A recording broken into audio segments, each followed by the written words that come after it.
Et donc, ouais, effectivement, le marché crypto est assez mou. Bon, c'est lié aussi à une certaine saisonnalité, hein. Je pense que tout le monde a vu que on en parle beaucoup sur les réseaux sociaux, le fait que le mois d'août et de septembre, c'est quand même pas les meilleurs mois de l'année, voire c'est même les pires mois de l'année. Donc forcément, il y a cet effet de saisonnalité qui veut que, en général, au mois de septembre, on a quand même des points bas assez importants. Donc on est dans cette idée-là. Il y a cette idée d'avoir probablement un dip prochain. On a un effet macro également avec le pivot de la Fed qui approche et le fait qu'on pourrait être en train de pivoter trop tard, hein. Généralement, ces pivots de la Fed arrivent et sont annonciateurs des récessions parce qu'on a forcément mis la pression sur l'économie et à un moment donné, bah, cette pression, elle n'agit pas que sur l'inflation, elle agit également sur tout le reste, hein, sur le marché de l'emploi, sur les investissements des entreprises. Et donc, fondamentalement, ça impacte aussi les ménages et leur consommation et du coup la croissance. Et par définition, s'il y a un manque de croissance, il y a forcément une récession qui arrive et qui conduit à des baisses sur les marchés et tout ça. Donc, il y a une vraie inquiétude là-dessus, en particulier avec le chiffre du mois dernier qui avait augmenté de 0,2 points, je crois, par rapport au précédent. On était à 4,1 au mois de juin, on est passé à 4,3% de chômage aux US au mois de juillet. Et là, on attend donc le chiffre du mois d'août. Et ce qui se passe aujourd'hui, bah, c'est que le Bitcoin, effectivement, depuis le mois de mars, où il avait fait un plus haut, il consolide. Donc, il consolide dans un range entre 53 et 74, ou dans un espèce de bull flag, mais un bull flag qui commence à être un peu long. Et en tout état de cause, on a la moyenne mobile à 50 semaines que moi je regarde énormément, qui est en train de remonter et qui est très proche de nos pieds. Donc c'est vrai qu'actuellement, on commence à devenir très pessimiste et à raison, parce que c'est vrai que le Bitcoin ne montre pas de force et le marché crypto ne montre plus de force depuis le mois de mars. Donc ça fait quand même quelques mois maintenant que ça consolide. On a fait un plus bas à 47, 48 là, début août, où on a fait peur à tout le monde, mais qui n'a pas été suffisant pour derrière qu'on retrouve la force pour aller chercher des plus hauts, puisque la semaine dernière, on a réussi à ravaler complètement cette belle bougie verte de mi-août et on a clôturé en dessous, ce qui laisse à penser quand même qu'on va visiter les plus bas de ce range. Donc moi j'ai une target autour de 53, hein. Je verrais bien une revisite de cette moyenne mobile à 50 semaines avant potentiellement de repartir à la hausse. Mais si on venait à casser cette moyenne mobile 50, ça commencerait à devenir compliqué. Je faisais un petit graphique ou un petit tableau avec les différentes performances historiques sur les mois de septembre et octobre. Et c'est vrai que historiquement, le mois de septembre a rarement été un bon mois. En moyenne, on perd à peu près 5% sur le cours du Bitcoin en septembre. Par contre, le mois d'octobre est historiquement un très bon mois, avec plus 23% de hausse généralement sur le mois d'octobre. Il y a eu que sur les 10 dernières années, 11 dernières années, pendant les 10 dernières années, il n'y a que eu 2 années où le mois d'octobre a été négatif. Donc bon, si on se base là-dessus pour essayer de prévoir un petit peu le futur, on peut se dire que le mois d'octobre nous prévoit un beau mois. Par contre, sur septembre, ouais, effectivement, il y a peu de, si on se base sur les données historiques, il y a peu de chances qu'on remonte et qu'on revoie un Bitcoin à 60, 70, 70K. Donc du coup, j'ai un peu perdu le fil, mais globalement, ce que je disais, c'est qu'on était en train de faire une dérive latérale, une consolidation, et que on arrivait sur le bas du range, et que techniquement, on pourrait remonter, hein, on pourrait aller casser ce potentiel bull flag, mais que voilà, aujourd'hui, on manque un petit peu de force. On est sous la Kijun Weekly du système Ichimoku, on approche d'un nuage qui est relativement épais. Et voilà, on peut venir tester ce nuage. Ce qu'on aimerait, c'est s'installer au-dessus du nuage. Vous voyez, si on arrive à s'installer au-dessus du nuage au cours d'octobre, novembre, etc., on peut espérer aller faire des belles choses en haut. Mais malheureusement, si on vient le traverser et qu'on vient s'installer en dessous, ça sera beaucoup plus compliqué puisqu'on aura cette espèce de plat énorme au-dessus de la tête autour de 48 et avec sous nos pieds bah, les 42 de l'ouverture annuelle et en dessous éventuellement jusqu'à 38, mais bon, voilà. Là, les semaines à venir devraient être quand même déterminantes avec ce mois de septembre qui effectivement clôture assez régulièrement dans le rouge. Mais bon, c'est des clôtures mensuelles hein, qu'on affiche dans le tableau qu'on a vu tout à l'heure. On peut faire des dips bien plus bas sur le mois de septembre. Et donc aujourd'hui, moi j'ai une target autour de 53. Si on continue à dériver et un petit peu saigner, je verrais bien ce niveau-là être retouché avec du coup un plus bas ici, un plus bas et un nouveau plus bas qui serait plus haut que le précédent pour éventuellement favoriser une reprise. Mais malgré tout, il y a quand même toujours un scénario où on vient traverser le nuage et on vient s'installer en dessous pour plusieurs semaines à plusieurs mois. On va avoir un bull run tronqué, avorté et on reprendrait plus tard, je ne sais pas. Mais dans tous les cas, on est dans une période que tout le monde attend et je pense que dans les semaines à venir, on aura effectivement un retour de la volatilité et une consolidation. Enfin, cette consolidation devrait prendre fin, je l'imagine, prochainement. Donc voilà un peu ce que je pouvais dire sur le marché, la synthèse que je pouvais faire. Je ne sais pas si tu as des questions, toi, Roman, de ton côté.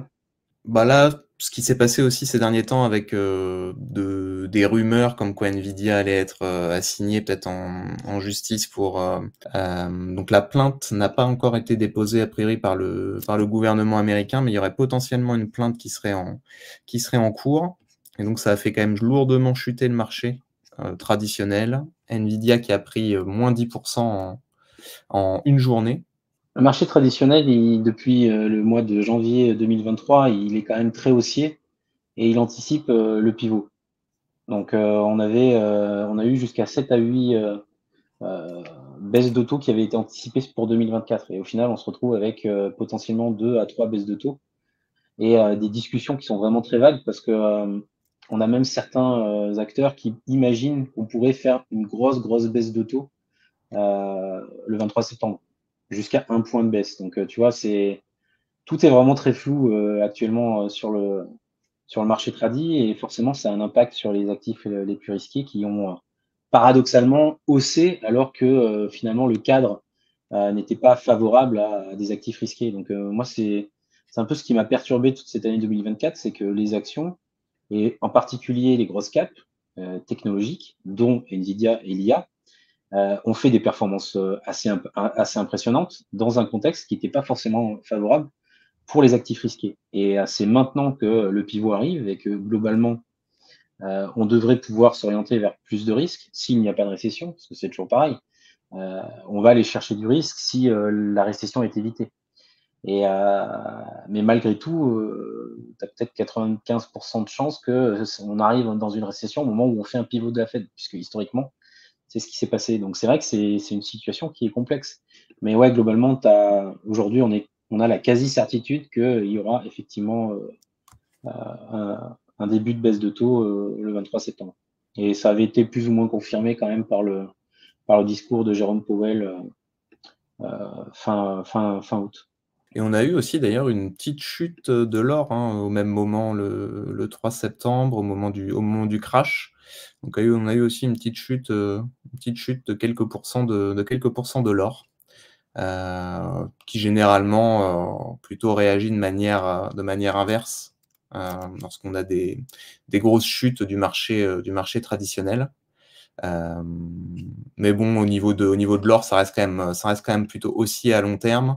Et d'ailleurs, il y avait une actualité là qu'a publié Marius sur Cryptos qui disait que la majorité des banques centrales continuaient d'acheter de l'or et qu'elles avaient fait leur plus gros achat d'or sur les 10 dernières années pour les 2 premiers semestres.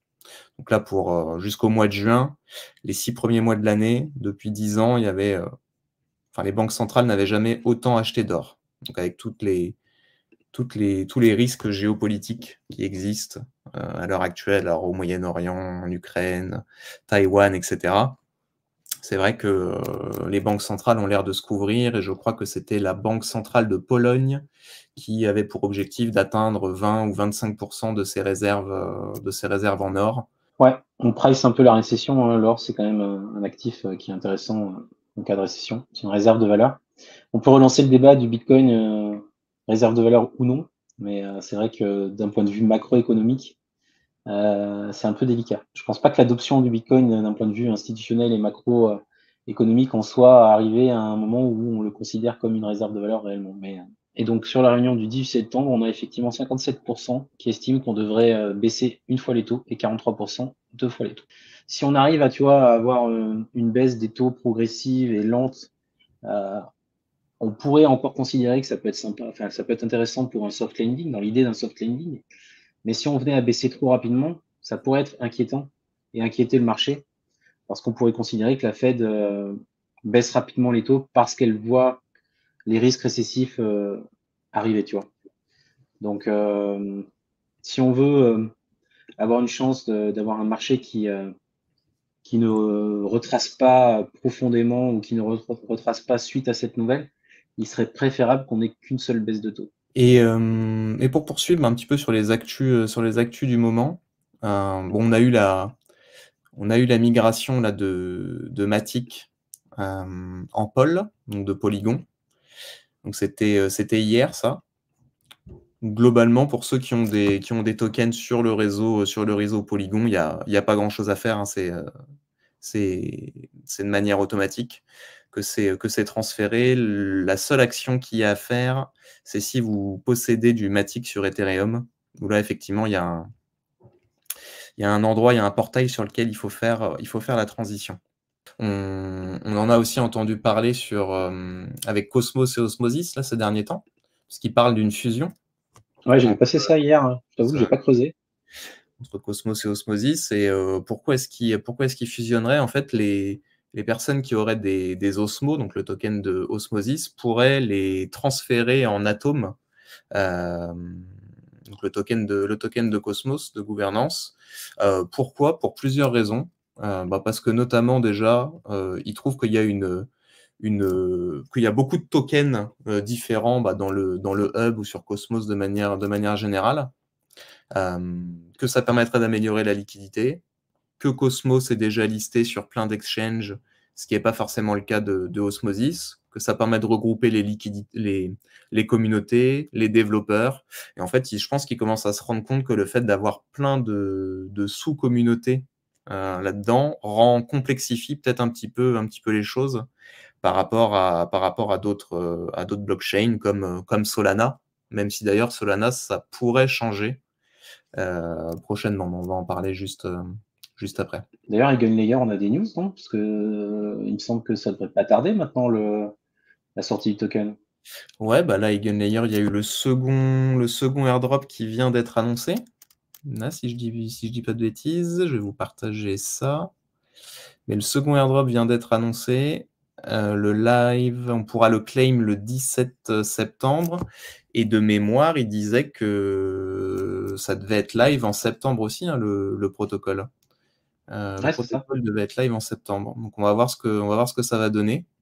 Mais en tout cas, pour ceux qui ont staké des Eigen ou de l'ETH sur Eigenlayer, pensez à aller récupérer votre airdrop le 17 septembre. Mais pour ceux qui aiment chasser les airdrops, je conseille Power Pasher, une parodie de Hasher sur Twitter, qui est vraiment très bon et qui fait des récaps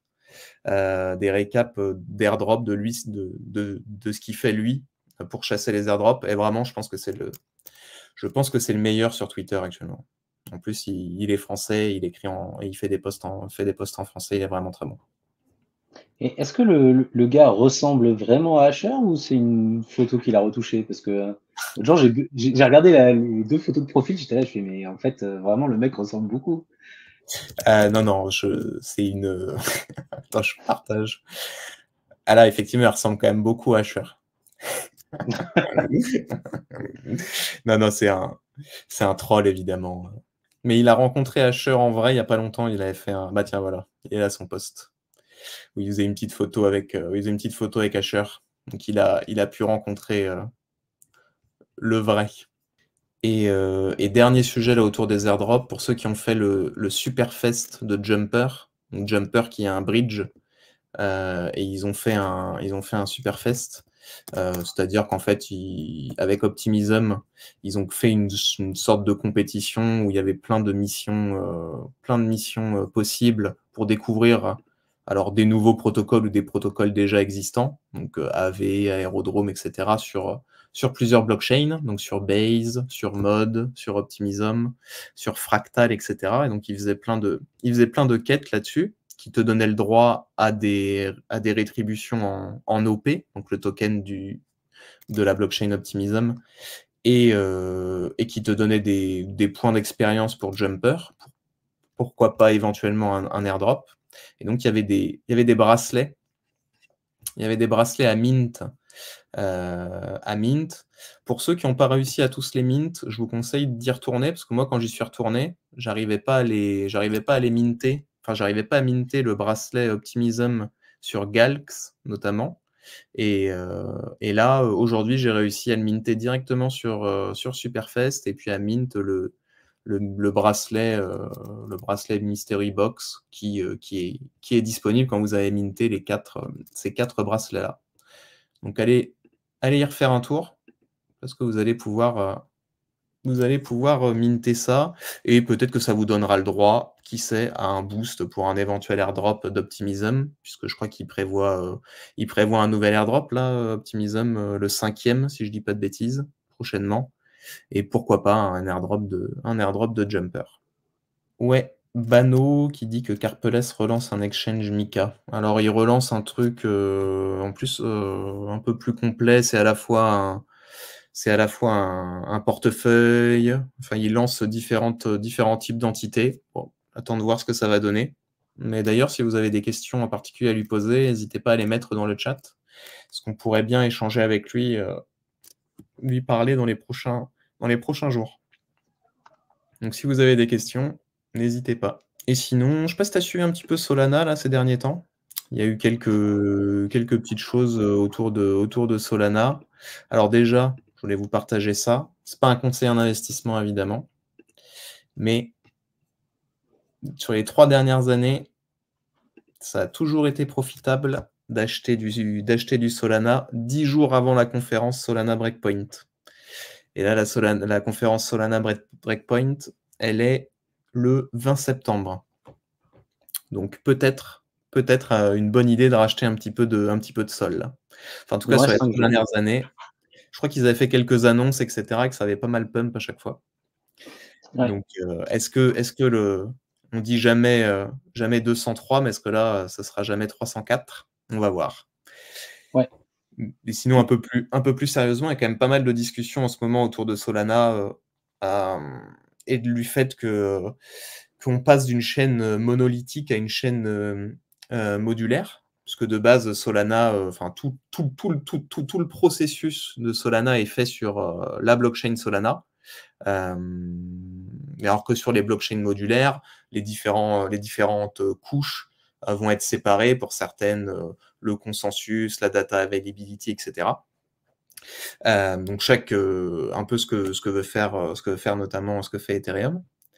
Et Solana est en train de discuter de potentiel layer 2.